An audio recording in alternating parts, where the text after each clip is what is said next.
Menikahi gadis Matengil. Bab 056. Iya, Bu. Ini punya Novi. Ini ada antingnya juga. Seolah kehilangan pijakan, tubuh wanita itu seketika luruh bersama rasa bersalah yang menikam semakin dalam. Ia terjatuh tepat ke sisi putranya. Novi adalah gadis itu. Gadis yang dijodohkan dengan kamu. Ungkapnya hampir tak percaya. Arga, ini gelang yang diberikan ayah kamu kepada temannya sebagai simbol perjodohan itu. Arga tersentak, ia menatap ibunya penuh tanya. Apa maksudnya, Bu? Tanya Arga, meskipun sudah mampu menebak kemana arah pembicaraan ibunya. Bu Vivi yang masih larut dalam rasa terkejut itu seolah kehilangan kata. Kebetulan macam apa ini?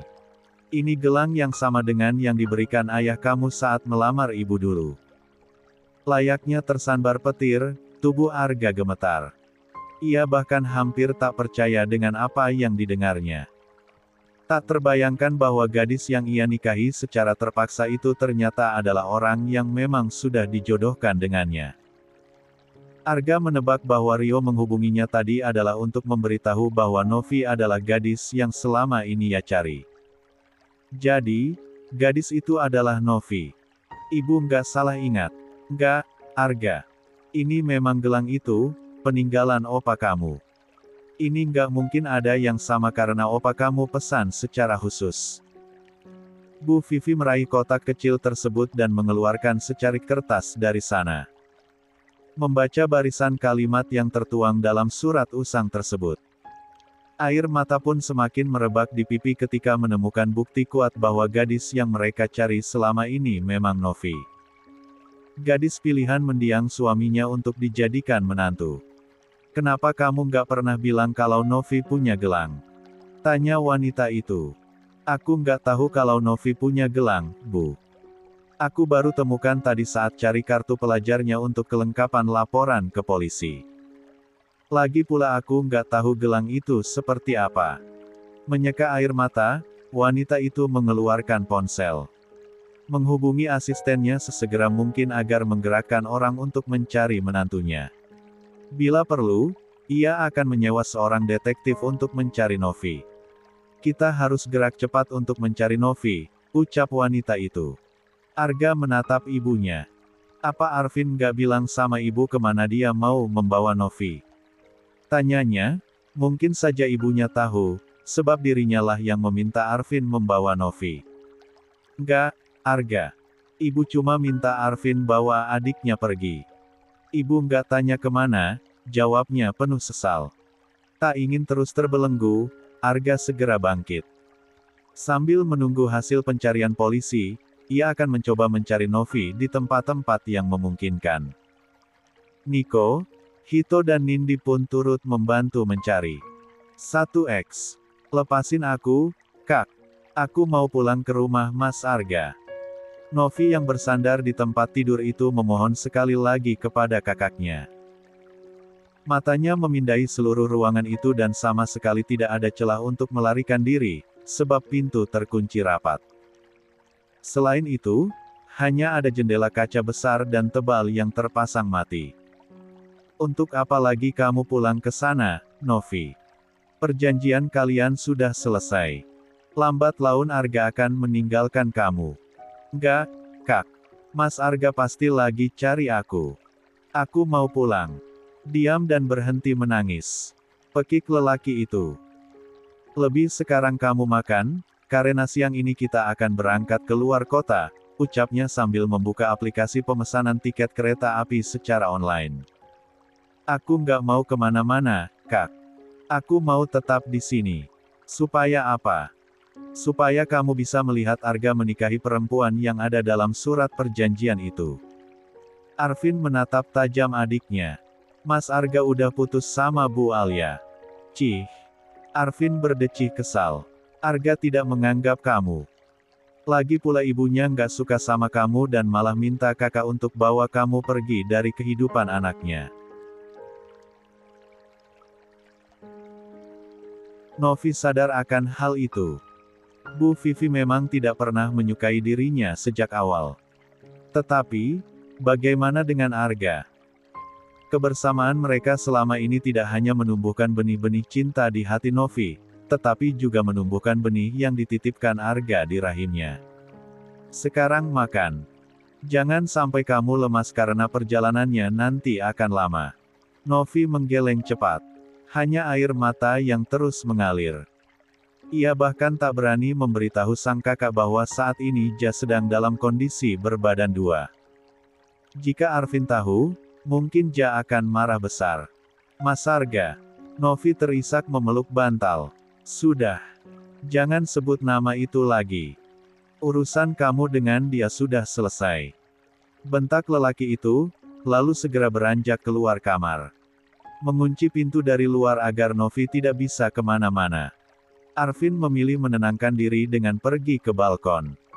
Membuka ponsel dan membaca pesan bernada ancaman yang baru saja masuk. Ingat, waktu kamu 3 bulan. Kalau tidak bisa melunasi, serahkan adik kamu. Bangsat. Makinya kepada sosok tersebut. Sosok yang memberinya ancaman yang begitu mengerikan. Arvin bahkan tidak tahu bagaimana ayahnya terlibat sebuah perjanjian hutang di mana Novi menjadi jaminan. Ja yakin ayahnya telah ditipu seseorang. Namun, sama sekali tidak ada bukti sementara ia harus melindungi adiknya. Lengah sedikit saja, mungkin Novi akan menjadi santapan pria hidung belang. Usianya 17 tahun saat kehilangan kedua orang tuanya dalam sebuah kecelakaan mobil. Sejak saat itu Arvin merawat adiknya seorang diri. Himpitan ekonomi mendesaknya untuk sekolah sambil bekerja. Apapun ia lakukan untuk bertahan. Kala itu, usia Novi bahkan baru menginjak 7 tahun dan sedang butuh-butuhnya figur orang tua. Namun, mereka telah kehilangan segalanya. Dak. Arga bersandar di kursi teras rumahnya sesaat setelah tiba. Semalaman ia berkeliling mencari Novi. Beberapa tempat ia datangi, termasuk beberapa penginapan sederhana. Selain itu, orang-orang suruhan Bu Vivi pun sudah bergerak menyusuri seluruh kota untuk mencari. Arga masih melamun ketika sebuah mobil terhenti di depan gerbang rumahnya. Rio tampak turun dari mobil dan segera mendekat. Aku dengar dari Hito kalau Novi dibawa pergi sama kakaknya, ucap lelaki itu. Arga mengangguk. Iya. Aku baru pulang setelah mencarinya semalaman. Rio bisa melihat raut wajah Arga yang lelah dengan mata yang merah. Menandai bahwa ia sama sekali belum beristirahat sejak semalam. Jadi, kamu sudah tahu kalau ternyata Novi adalah gadis yang kamu cari-cari selama ini. Iya, ternyata selama ini Novi pegang gelangnya. Tapi, dia nggak pernah pakai. Definisi jodoh nggak akan kemana ini mah, imbuh Rio berdecak pelan. Arga menatap Rio. Tapi, sebenarnya aku agak heran. Kenapa saat mencari alamat gadis itu nggak nemu? Malah warga di sana bilang keluarga itu sudah lama pindah. Padahal rumah yang aku sewa bersebelahan dengan rumahnya Novi. Aku juga merasa begitu. Ada yang aneh saat mencari alamat mereka. Malah aku sempat salah alamat dan mendarat di desa lain, gerutu Rio. Sebenarnya, ia ingin menunjukkan satu temuan mengejutkan lagi di desa yang sempat ia datangi tersebut. Namun, melihat raut wajah Arga yang frustrasi karena hilangnya Novi, niat itu pun urung, sebab tidak ingin konsentrasi Arga terpecah. Tiba-tiba ponsel berdering dan berhasil merebut atensi Arga. Ia menyambar ponsel begitu melihat nama salah satu orang suruhan ibunya tampak pada layar. Bos, mobil yang dipakai Arvin membawa Novi berhasil terlacak. Saat ini terparkir di sebuah penginapan di daerah Sleepy. Sontak bola mata Arga membulat mendengar informasi itu. Ia langsung bangkit dari posisi duduknya. Setelah mendapat informasi tentang keberadaan Novi, Arga segera menuju tempat tersebut.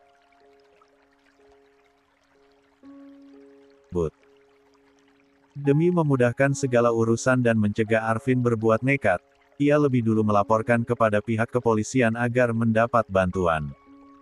Mereka bergerak cepat dengan mengepung penginapan. Polisi melakukan penjagaan di pintu utama dan juga pintu bagian belakang demi menutup kemungkinan untuk Arvin melarikan diri.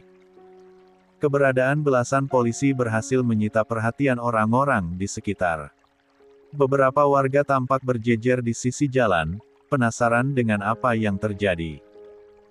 Arga memasuki bangunan tersebut dan menuju ke bagian resepsionis untuk memperoleh informasi. "Permisi, apa benar ada pengunjung atas nama Arvin Raditya?" tanyanya. Sang resepsionis wanita tersebut tergagap. Bagaimana tidak, beberapa polisi tiba-tiba saja mengepung tempat itu. Salah satu polisi pun segera menunjukkan surat perintah tugas.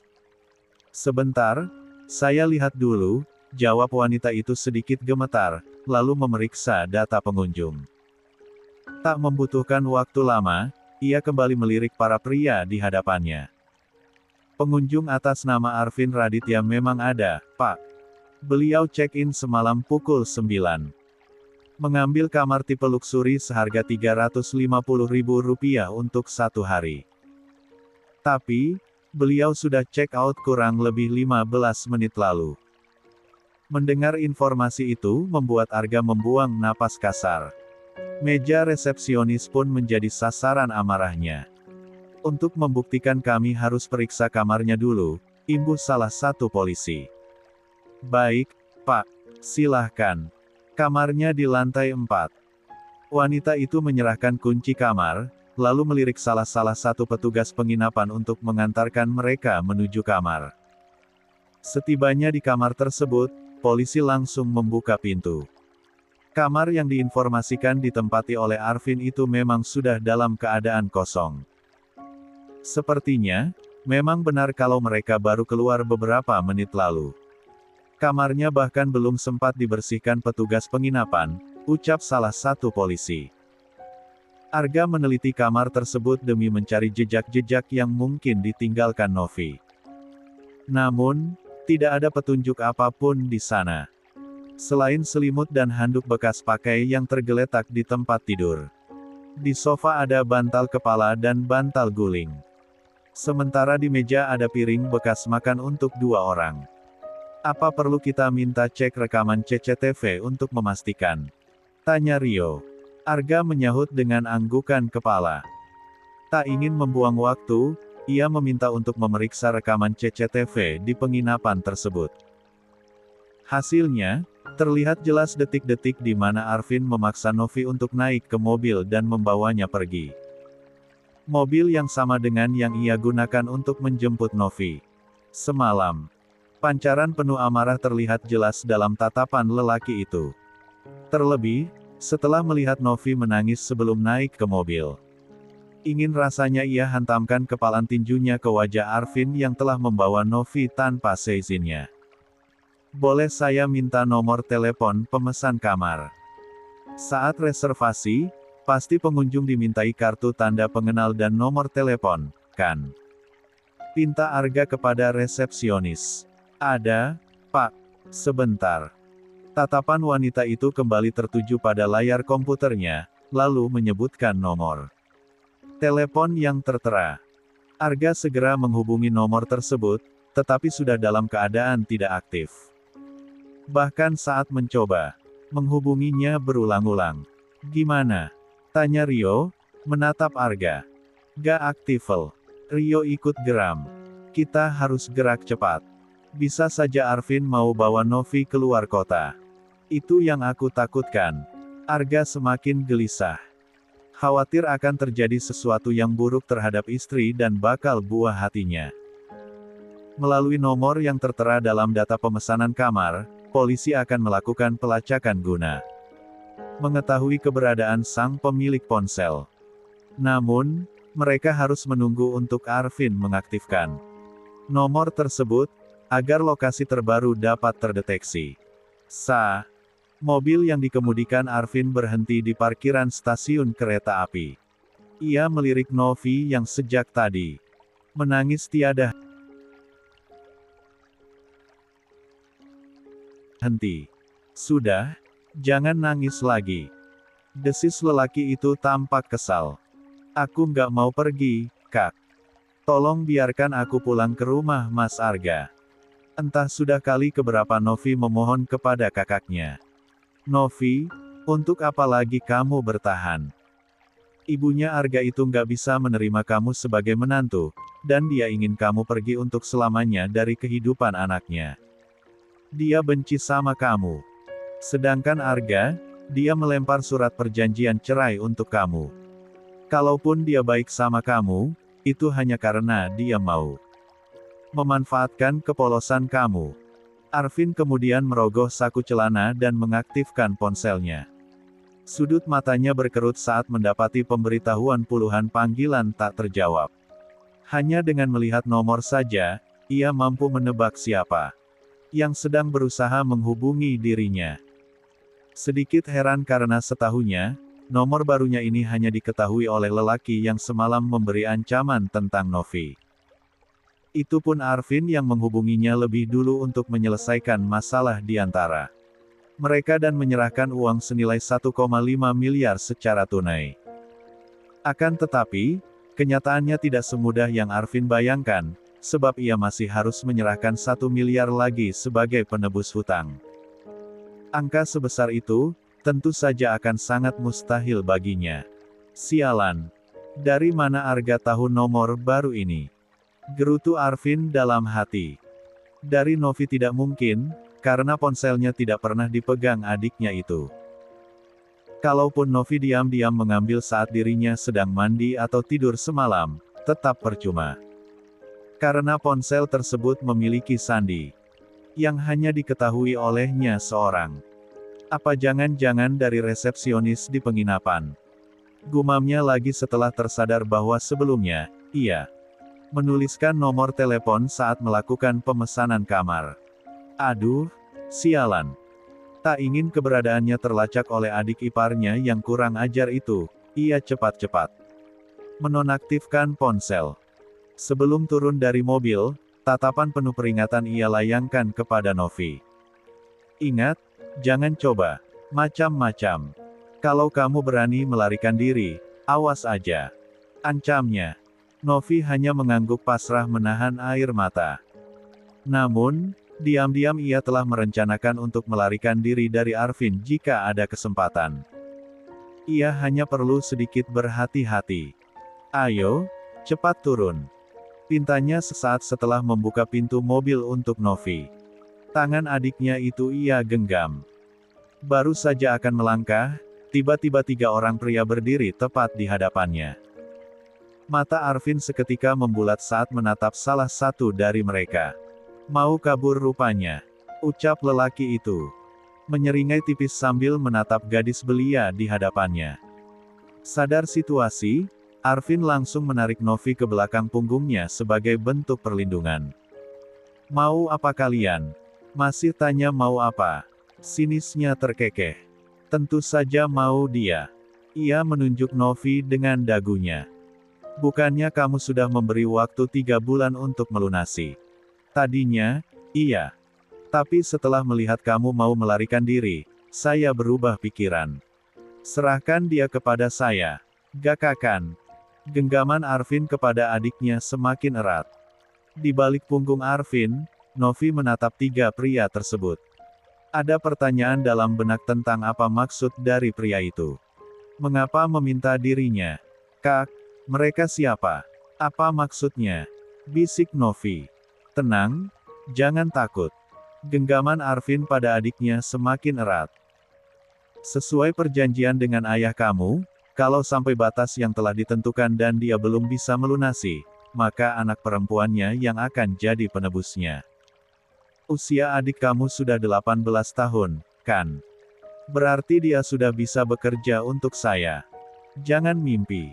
Saya gak akan serahan adik saya kepada kamu. Kalau begitu, lunasi hutang ayah kamu sekarang juga. Pria itu menatap tajam. Tolong, beri saya waktu untuk melunasi. Saya gak akan lunasi secepatnya, tapi bebaskan adik saya. Sayangnya, saya tidak mau buang-buang waktu lagi untuk menunggu. Serahkan dia, karena dia yang akan bekerja untuk saya. Salah satu pria hendak menarik Novi, namun Arvin menghalaunya. "Jangan sentuh adik saya." Kepalan tinju mendarat sempurna ke tubuh pria itu hingga membuatnya terjerembab. Lalu, menarik Novi ke pelukannya dan tak membiarkan siapapun menyentuh adiknya. Bola mata Novi seketika dipenuhi cairan bening. Ia mengangkat kepala demi menatap kakaknya. "Tenang, jangan takut. Selama kakak masih ada, nggak ada yang bisa menyentuh kamu." Arga bersama anggota kepolisian tiba di stasiun kereta. Mereka baru bisa melacak keberadaan Arvin setelah ponselnya diaktifkan. Itu pun hanya selama beberapa menit, namun cukup untuk mendeteksi keberadaannya. Mereka langsung melakukan penyisiran di stasiun. Mobil yang digunakan Arvin terparkir di halaman turut menandai keberadaan lelaki itu di sana. Dan setelah ditelusuri, nama Arvin Raditya dan Novia Radisti ditemukan sebagai penumpang kelas ekonomi dengan tujuan kota Surabaya. Tak mengulur waktu, polisi sigap melakukan penggeledahan dan memeriksa para penumpang yang ada di dalam kereta. Situasi itu cukup menyita perhatian para penumpang.